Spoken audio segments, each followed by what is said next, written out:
Oh là là, bah ça drop chez toi, ça va vite?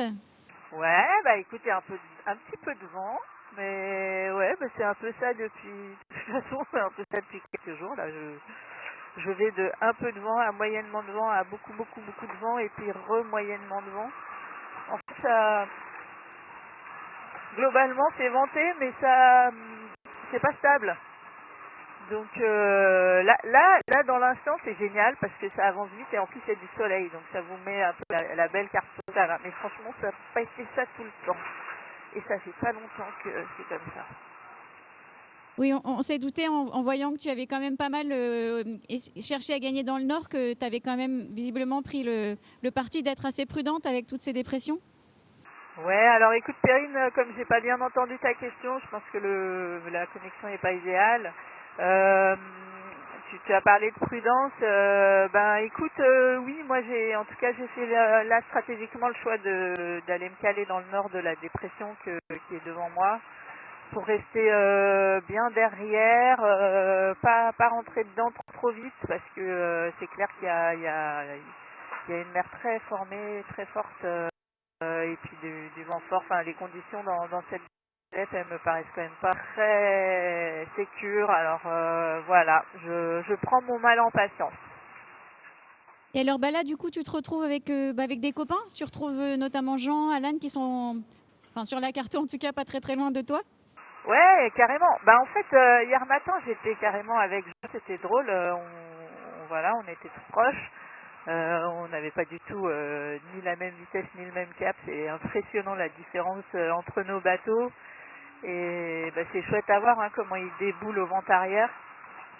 Mais quoi qu'il en soit, oui, on est un petit groupe là à avoir pris cette route un peu incurvée vers le nord parce que bah, pour les autres, ils sont soit plus dans l'ouest, donc un peu moins concernés, soit plus dans le sud, mais je crois que tout le monde se retrouve un peu dans cette situation à être juste derrière la dépression et à pas pouvoir vraiment mettre la pédale sur l'accélérateur parce que bah d'abord c'est impossible, c'est pas compliqué, là le bateau il veut pas avancer dans la mer formée comme ça.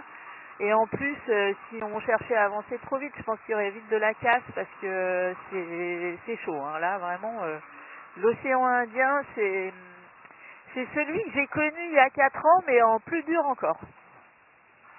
C'est ma question, savoir si c'était conforme à tes souvenirs ou si c'était encore plus compliqué. Ouais, bah franchement, ouais, c'est largement conforme à mes souvenirs, mais je pense qu'il y a 4 ans, j'ai quand même moins douillé. Euh, Il y avait du stress, il y avait des grains, tout ça. Mais l'état de la mer, là, est vraiment dur depuis Bonne Espérance, clairement, depuis peut-être même un petit peu avant, avec le courant des aiguilles, et puis je sais même pas si c'est que ça, mais en tout cas, c'est sûr, en plus, quand on se retrouve derrière une dépression, la mer est toujours compliquée. Mais alors là, c'est infernal. Il y a un moment donné, il faut juste oublier. Enfin, d'ailleurs, c'est pas possible, mais il faut essayer, quoi.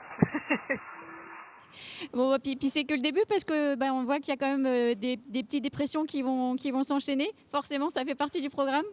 Ouais, c'est clair.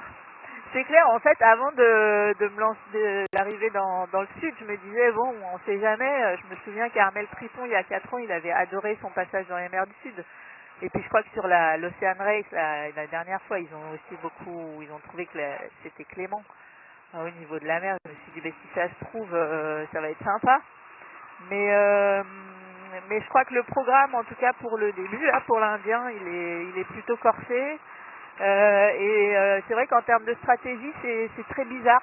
En fait, je j'ai pas l'impression de faire une stratégie pour aller plus vite et gratter les autres, mais plutôt juste pour essayer de trouver un passage qui aille assez bien et qui soit pas trop dangereux et dans lequel je fasse à peu près ma route vers le Cap Horn et puis après voilà, on verra.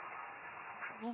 Et alors, du coup, j'ai une question qui est tout à fait annexe par rapport à ce dont on vient de parler. Mais c'est en lien quand même.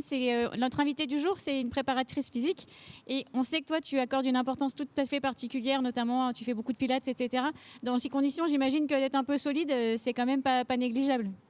Ouais, bah écoute, tout à fait. Je pense que ce qui est pas négligeable, c'est d'être solide, c'est d'être gainé. Moi, j'ai remarqué qu'il y a des tas de positions dans le bateau où je suis à moitié assise, un petit peu tournée sur le côté pour, par exemple, devant l'ordinateur ou en train de cuisiner. Et là, d'un coup, il y a un arrêt buffet ou une vague bizarre. Et là, je peux te dire, mes muscles, je vois exactement lequel est en travail, quoi. Et donc ça c'est super important. Je pense qu'il faut aussi, je vois, il faut de la souplesse pour pas être tendu comme un roc, parce que là, sinon, je pense qu'il y a beaucoup aussi d'énergie qui peut se perdre. Et puis, j'ai beaucoup plus à manœuvrer qu'il y a 4 ans, mais je vois que ça va, ça le fait. Je vais à mon rythme, évidemment, parce que j'ai pas une force de fou.